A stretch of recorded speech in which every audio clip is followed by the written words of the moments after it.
GNR news కి స్వాగతం. Bulletin లో ముందుగా హెడ్లైన్స్. బీజేపీ రాష్ట్ర అధికార ప్రతినిధి శ్రీ జె సంగప్ప మీడియాతో మాట్లాడుతున్నారు.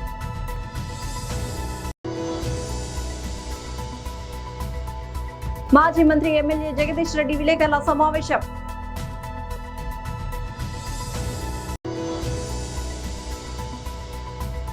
వైఎస్ఆర్సీపీ మహిళా విభాగం రాష్ట్ర అధ్యక్షురాలు ఎమ్మెల్సీ వరద కళ్యాణి ప్రెస్ మీట్.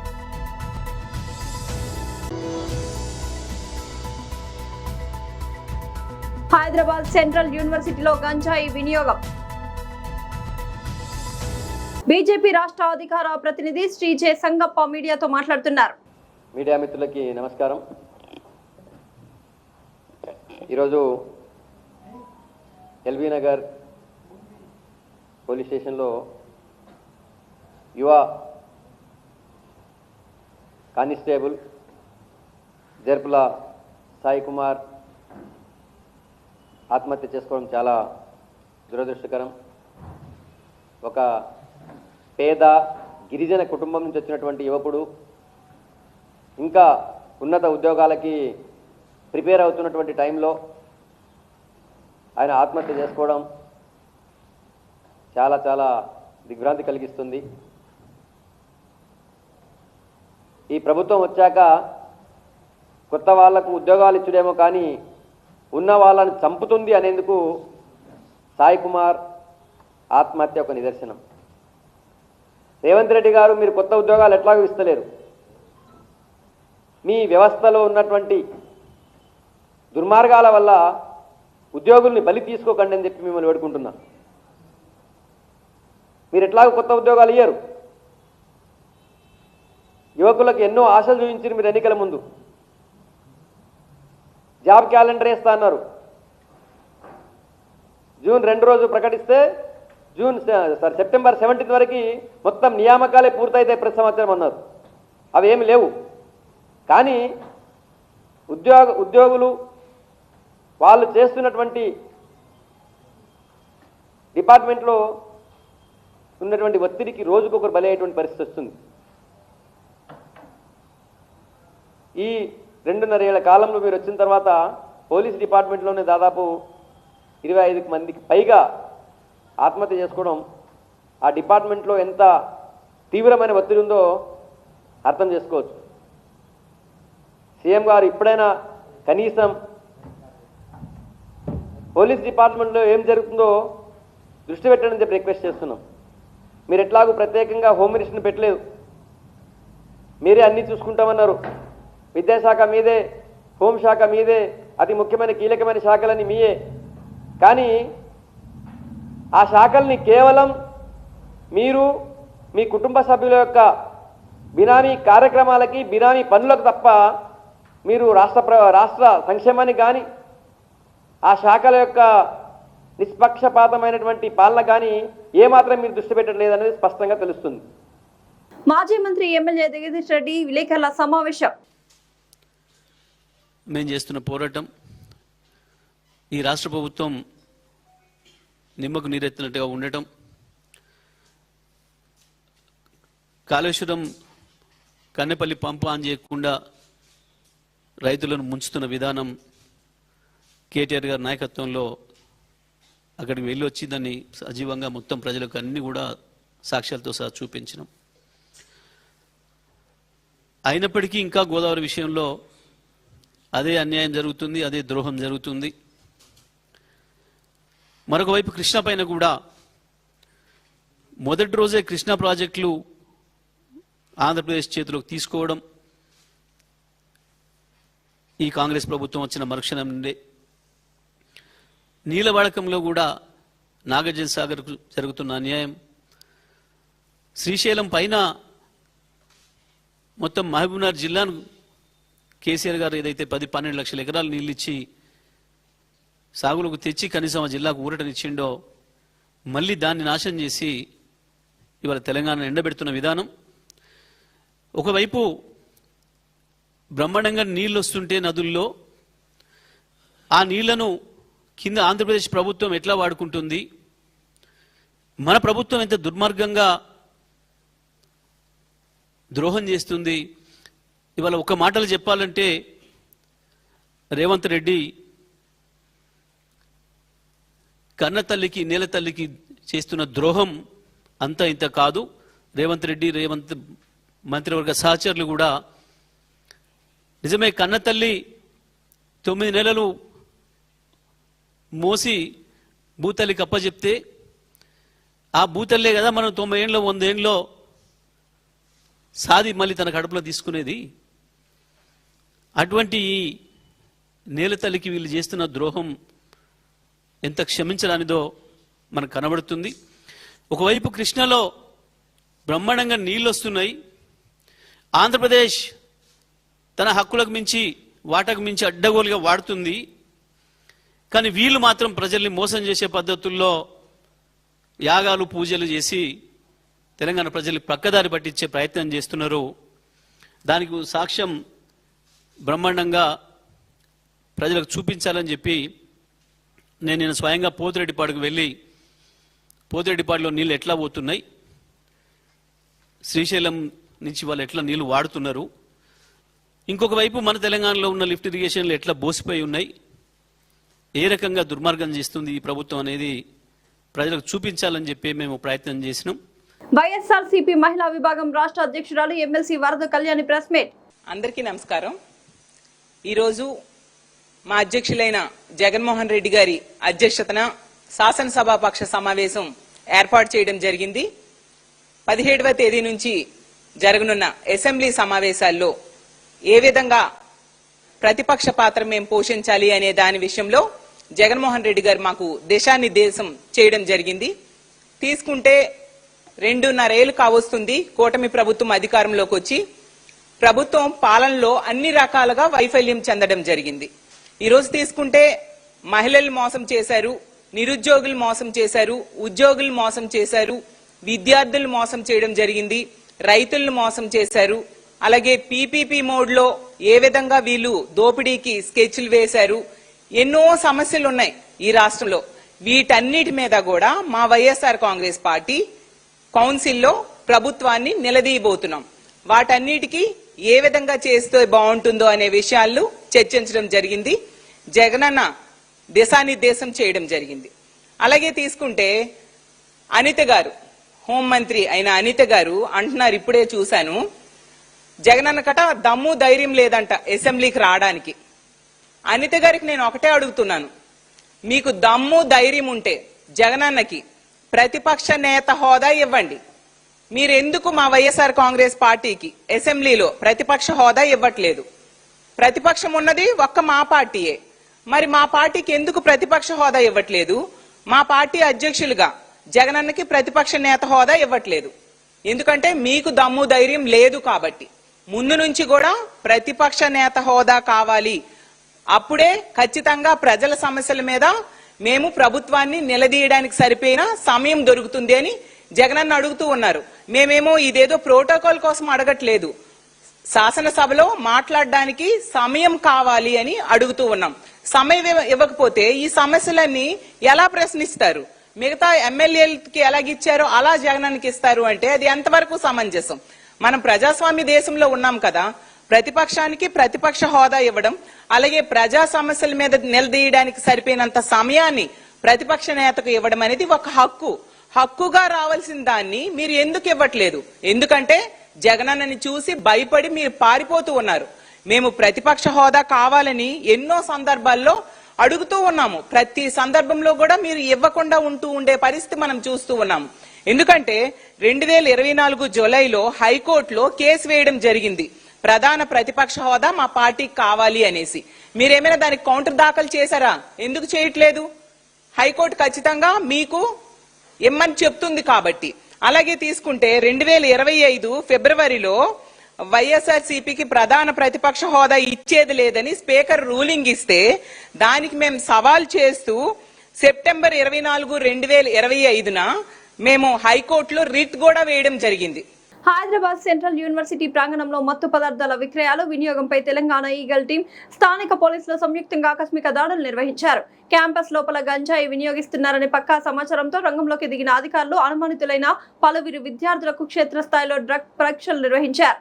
ఈ తనిఖీల్లో ఏకంగా 17 మంది విద్యార్థులకు గంజాయి పాజిటివ్ గా నిర్ధారణ కావడం తీవ్ర కలకలం రేపింది. ఈ తనిఖీల క్రమంలో వర్సిటీలో అక్రమంగా మత్తు పదార్థాలు సరఫరా చేస్తున్న ఒక ప్రధాన డ్రగ్ ప్లేడర్ ను పోలీసులు అదుపులోకి తీసుకున్నారు. అస్సాం రాష్ట్రం నుంచి గంజాయిని అక్రమంగా తీసుకువచ్చి యూనివర్సిటీ విద్యార్థులకు గ్రాముకు 500 రూపాయల చొప్పున విక్రయిస్తున్నట్లు ప్రాథమిక విచారణలో నిందితుడు అంగీకరించినట్లు అధికారులు తెలిపారు. ఈ వ్యవహారంపై పోలీసు యంత్రాంగం ఈగల్ టీం తదుపరి విచారణను వేగవంతం చేశాయి. డాక్టర్ బిఆర్ అంబేద్కర్ కోనసీమ జిల్లా రామచంద్రపురం నియోజకవర్గం కుష్టు వ్యాధిగ్రస్తుల సంక్షేమ సంఘం ఆధ్వర్యంలో గత 35 రోజుల నుండి కుష్టు రోగుల సమస్యలపై జిల్లా కలెక్టర్ వారికి, జిల్లా ఎస్పీ గారికి వినతి పత్రాలు అందజేశామని, ఇప్పటి వరకు మాకు ఎలాంటి న్యాయం జరగలేదని తెలియజేశారు.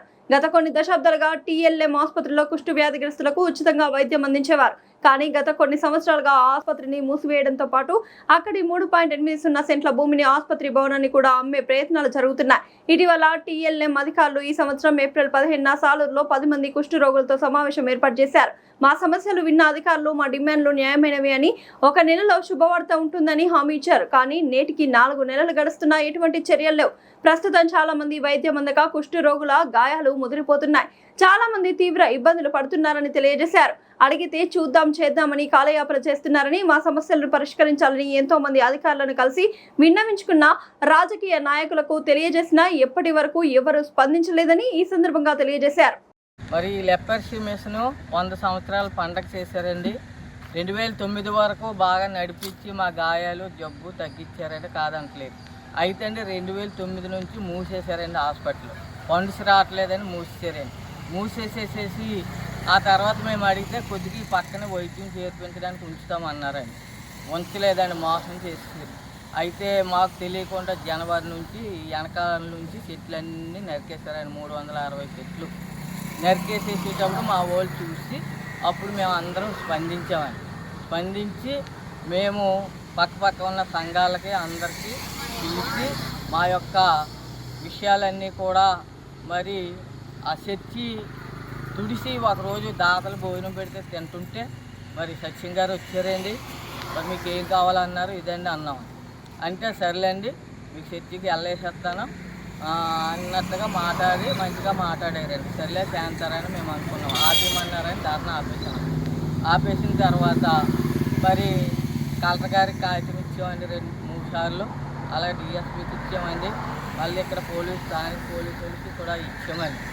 ఇచ్చిన తర్వాత మరి చేస్తానన్నారు కదా అనేసి అంటే మళ్ళీ అడిగితే తాళూరు రమ్మన్నారండి.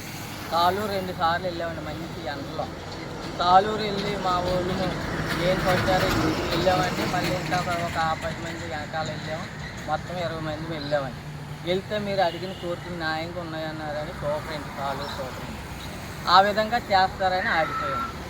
ఆగిపోతే మరి ఏ మాట కూడా మాకు ప్రభుత్వం కానీ కలెక్టర్ గారు కానీ ఎవరు కూడా ఏది సరైనటువంటి సమాధానం చెప్పలేదని మళ్ళా కలెక్టర్ గారి దగ్గరికి 20 మంది వెళ్ళి అక్కడ కూడా మీడియా వారు వచ్చి చెప్పామండి.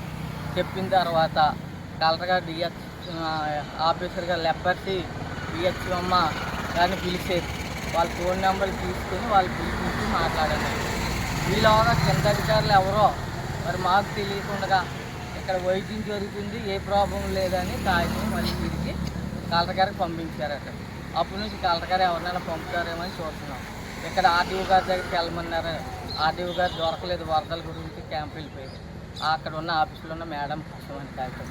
మరి ఇప్పటి వరకు కూడా మిషనరు మా దగ్గరికి వచ్చి ఇదిగో మీకు ఈ కొంత ఇస్తాము, ఈ పక్కన వైద్యం చేసుకుని లేకపోతే మేము చేస్తాం అనేసి కూడా ఇప్పటి వరకు వాళ్ళు ఏ మాట కూడా మాకు ఇవ్వలేదండి, మా దగ్గరికి రాలేదు. అయితే ఫస్ట్లో మొట్టమొదటిలో రాజుగారు ఇచ్చారంటండి వాళ్ళ తాతలు వాళ్ళ మామూలు. అది మరి ఫ్రీగా ఇచ్చారంటే వీళ్ళు 2018లో ఎప్పుడో టీఎల్ఎం ట్రస్ట్ కింద మార్చేసి తీసుకున్నారండి. మాది భూమి అంటున్నారండి. మాకు భూమి వద్దు, హాస్పిటల్ ఇవ్వండి, మీరు నడిపితే నడపండి, లేదంటే ఎవరి దాతలతో నడిపించుకుంటాం. మరి ముఖ్యులు ఆడవాళ్ళు ఉన్నారు, మగవాళ్ళు ఉన్నారు, వారి పోషకర్తని ఎలాగా వాళ్ళు చూసుకుంటూ మనం నడుపుకుందాం, మేము నడుపుకుంటామని అడుగుతున్నామని. అడిగితే కాలయాత్ర చేస్తున్నారు. ఇప్పటికి నేటికి 35 రోజులు అయ్యిందండి. ఇప్పటికి ఏ సమాధానం రాలేదండి. ఆ సమాధానం వచ్చే వరకు మేము ఇది పోరాటం ఆపం. మాకు హాస్పిటలే కావాలండి. అలా హాస్పిటల్ ఎంతమంది ఉన్నారు మొత్తం 500 మంది ఉన్నారండి. పల్లెటూళ్ళు అమ్మడా, సంఘాల్లో అమ్మడా ఉన్నారండి. మీకు వైద్యం అందక, సరైన వైద్యం అందక చాలా మంది ఇబ్బంది చాలా మంది చనిపోయారు చూడండి, చనిపోయారు. ప్రధానమంత్రి మోడీ పిలుపు మేరకు హర్ ఘర్ తిరంగా జాతీయ జెండాను ఎగురవేసిన మాజీ గవర్నర్ బండారు దత్తాత్రేయ స్వాతంత్ర దినోత్సవ వేడుకల నేపథ్యంలో మాజీ గవర్నర్ ప్రముఖ రాజకీయ నాయకుడు బండారు దత్తాత్రేయ హర్ ఘర్ తిరంగా కార్యక్రమంలో భాగంగా తన స్వగృహంలో జాతీయ పతాకాన్ని ఎగురవేసి దేశభక్తిని చాటారు. ప్రతి ఇంటిపై జాతీయ త్రివర్ణ పతాకాన్ని ఎగురవేయడం ద్వారా ప్రజల్లో దేశభక్తి, జాతీయ ఐక్యతను పెంపొందించాలనే ఉద్దేశంతో కేంద్ర ప్రభుత్వం హర్ ఘర్ తిరంగా కార్యక్రమాన్ని నిర్వహిస్తోందన్నారు. ఆజాదీ కా అమృత్ మహోత్సవ్లో భాగంగా ప్రారంభమైన ఈ కార్యక్రమంలో ప్రజలు పెద్ద సంఖ్యలో పాల్గొనాలని దత్తాత్రేయ పిలుపునిచ్చారు. ప్రతి ఏటా స్వాతంత్ర దినోత్సవం సందర్భంగా హర్ ఘర్ తిరంగా కార్యక్రమాన్ని ప్రోత్సహిస్తూ తిరంగా ర్యాలీలో పాల్గొంటున్న దత్తాత్రేయ ఈసారి కూడా స్వగృహంలో జాతీయ జెండాను ఎగురవేసి ప్రజలకు స్ఫూర్తిగా నిలిచారు. జాతీయ జెండాపై గౌరవాన్ని చాటడంతో పాటు దేశభక్తి భావనను మరింత బలోపేతం చేయడమే కార్యక్రమం ప్రధాన లక్ష్యమని ఆయన పేర్కొన్నారు. అలై బలై చైర్పర్సన్ బండారు విజయలక్ష్మి పాల్గొన్నారు.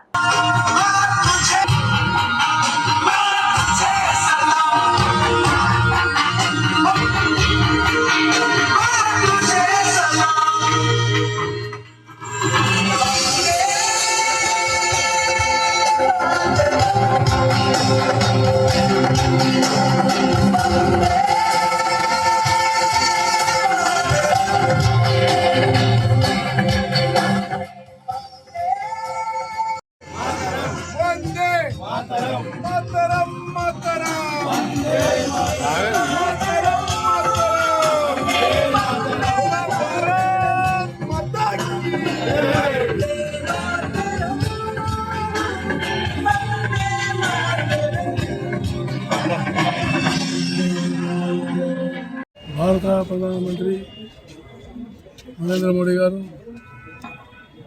యావత్ దేశానికి పిలిపించారు. హర్ ఘర్ తిరంగా, హర్ ఘర్ తిరంగా. ప్రతి ఇంట్లో ప్రతి పౌరుడు సగర్వంగా తిరంగా జెండాను ఎత్తుకోవాలని, ఎందుకంటే మన దేశానికి మన యొక్క దిక్సూచి ప్రతీక. కాబట్టి తిరంగా ఆధ్వర్యంలోనే అనేక మంది స్వతంత్రం సంపాదించి అమరులైనారు, త్యాగాలు చేశారు.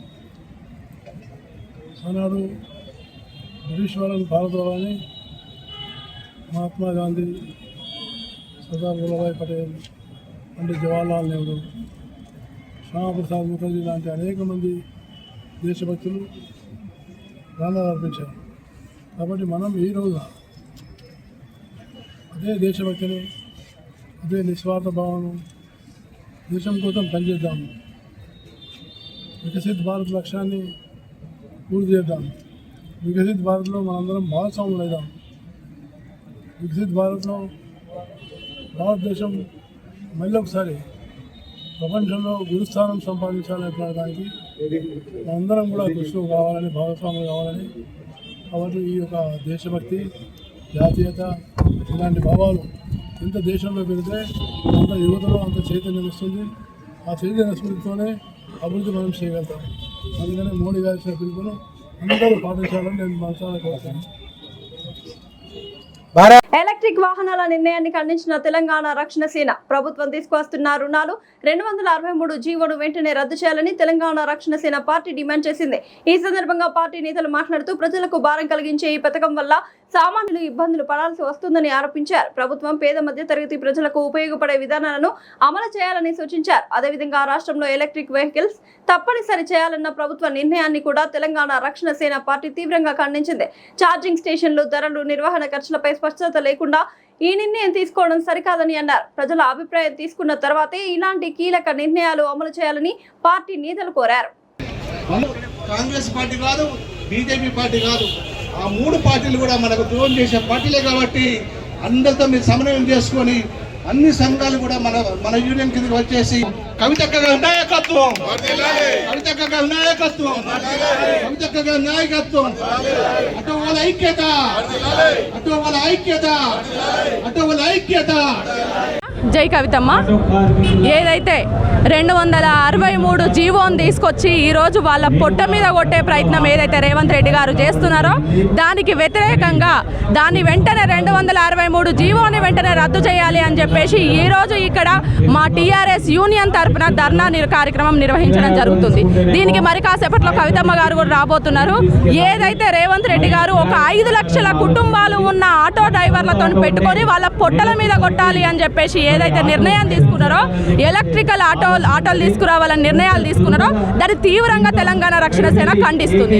ఎందుకంటే ప్రతి గల్లీ నుండి మొదలు పెట్టుకుంటే అనునిత్యం ప్రజల మధ్యలో ఉంటూ ఒక సాధారణ కుటుంబంలో మమేకమైతూ సాధారణ ఒక మధ్యతరగతి కుటుంబానికి నిరంతరము ఏ అర్ధరాత్రి అయినా కూడా తమ గమ్యాన్ని చేర్చే ఒక ఆటో కార్మికుని పొట్టగొట్టడం అంటే ఈరోజు కార్మికులు మీరు ఉచిత బస్సు తీసుకొచ్చి కార్మికులని అక్కడ ఇబ్బంది పెడుతున్నారు. ఆటో డ్రైవర్లని ఉచిత బస్సు తీసుకొచ్చి నిజంగా కూడా మా ఆడబిడ్డలకు ఏమన్నా న్యాయం చేసిర్రా అంటే అందులో బస్సులు తగ్గించి అక్కడ ఆడబిడ్డలు కొట్లాడుకునే పరిస్థితి తీసుకొచ్చారు. రేవంత్ రెడ్డి గారు మీ పోకడలను మార్చుకోండి. మీ గోతి మీరే తవ్వుకుంటున్నారు. మీ ప్రభుత్వాన్ని కూలిపోవడానికి ఒక్కొక్క మెట్టును మీరే నిర్మించుకుంటున్నారు. మేము ఖబర్దార్ ఈరోజు చెప్తున్నాం, తెలంగాణ రక్షణ సేన తరఫున 263 జీవోని వెంటనే రద్దు చేయాలి. లేదంటే పెద్ద ఎత్తున కవితమ్మ గారి ఆధ్వర్యంలో తెలంగాణ రక్షణ సేన పోరాటం చేయబోతుంది. జై తెలంగాణ. బులెటిన్ ముగించే ముందే హెడ్లైన్స్ మరోసారి. బీజేపీ రాష్ట్ర అధికార ప్రతినిధి శ్రీజే సంగప్ప మీడియాతో మాట్లాడుతున్నారు.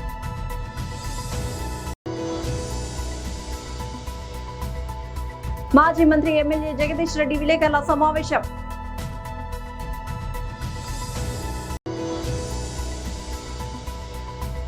వైఎస్ఆర్సీపీ మహిళా విభాగం రాష్ట్ర అధ్యక్షురాలు ఎమ్మెల్సీ వరద కళ్యాణి ప్రెస్ మీట్.